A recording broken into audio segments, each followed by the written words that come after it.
एक बरगद के पेड़ पर एक कौआ और कोवी घोंसला बनाकर रहने लगे। एक दिन एक बड़ा काला सौंप उसी पेड़ के नीचे आकर एक बिल में रहने लगा। काले सौंप का इतने पास रहना कौए कौवी को जरा भी अच्छा नहीं लगा, पर के कर भी क्या सकते थे। कौवी ने अंडे दिए, अंडों में से बच्चे निकले। कौआ और कौवी बड़े प्यार से अपने बच्चों को पालने लगे। एक दिन कौआ और कौवी बच्चों के लिए दाना लेने गए हुए थे।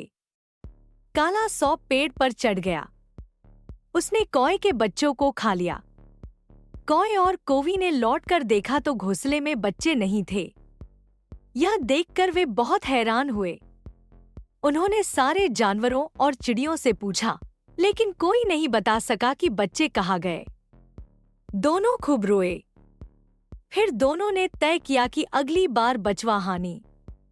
कई महीने बीत गए। कौवी ने पुनः अंडे दिए, अंडों से बच्चे निकले। इस बार कौआ और कौवी बच्चों की खूब रखवाली कर रहे थे। एक दाना लेने जाता तो दूसरा बच्चों के पास रहता।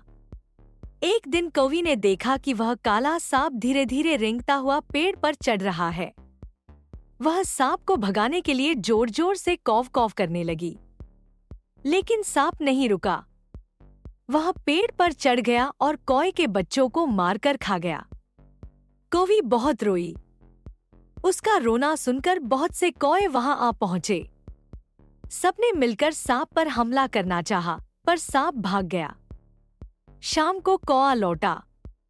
जब उसने सुना कि काला सौंप फिर बच्चों को मारकर खा गया, तो वह बहुत दुखी हुआ।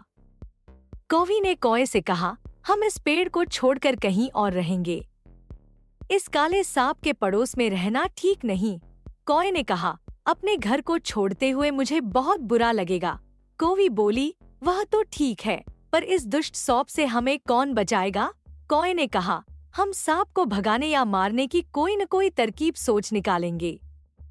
लोमड़ी मौसी यहीं पास में रहती है। वह बहुत चतुर है। चलो उसकी राय ले। कौवी ने कौए की बात मान ली। दोनों लोमड़ी मौसी के पास गए। कौए ने उसे सारी बात बता दी। कौवी लोमड़ी से बोली, हमारी मदद करो मौसी, इस सांप से हमें बचाओ, नहीं तो हमें अपना घर छोड़ना पड़ेगा। लोमड़ी मौसी ने कुछ सोचकर उनसे कहा, तुम्हें अपना घर नहीं छोड़ना पड़ेगा। मैंने सांप को मारने की एक बहुत अच्छी तरकीब सोची है। कल सवेरे राजमहल से राजकुमारियां नदी में नहाने आएंगी। पानी में घुसने से पहले वे अपने गहने और कपड़े उतारकर नदी के किनारे रख देंगी। उनकी रखवाली करने के लिए उनके 7 सैनिक होंगे। जब कोई देख न रहा हो तो कौवी झटहार या कोई अन्य गहना उठाकर उड़ जाए और पीछे पीछे तुम कौव कौव करते हुए उड़ जाना। खूब जोर से कौव कौव करना, जिससे सैनिक तुम्हें गहना लेकर उड़ते देख लें। वह तुम्हारा पीछा करेंगे। तुम दोनों उड़कर सीधे काले सौंप के बिल तक पहुंचना। गहने को सांप के बिल में गिराकर तुम उड़ जाना। फिर देखना क्या होता है। कौए ने लोमड़ी मौसी की बताई तरकीब मान ली। दूसरे दिन सवेरे कौआ कौवी नदी किनारे गए। थोड़ी देर में वहां राजकुमारियां नहाने आई। उनके साथ सैनिक और नौकरानियां भी थी। राजकुमारियों ने अपने गहने व कपड़े उतारकर नदी के किनारे रख दिए और नदी में उतर गई। कौआ और कौवी देख रहे थे। गहनों में शश मोतियों की एक माला भी थी। कौवी दुष्ट ने झपटकर माला उठाई और लाठी उड़ गई। कौव कौव करता कौआ भी उसके पीछे पीछे उड़ा। सैनिकों ने कौवी को माला ले जाते हुए देख लिया। उन्होंने शोर मचाया और कौए के पीछे भागे। कौवी ने सांप के बिल में माला गिरा दी और उड़ गई। सैनिकों ने बिल में माला को गिरते देख लिया। वे लाठी से बिले को कुरेदने लगे। सांप को यह छेड़छाड़ अच्छी नहीं लगी। इसको बहुत गुस्सा आया। वह बिल से बाहर निकल आया और फन उठाकर पास आने वाले को डसने के लिए तैयार हो गया। सैनिकों ने सांप को घेर लिया और लाठी से पीट पीट कर उसकी मार डाला। फिर वे माला लेकर चले गए। कौआ और कौवी पेड़ पर बैठकर सब कुछ देख रहे थे।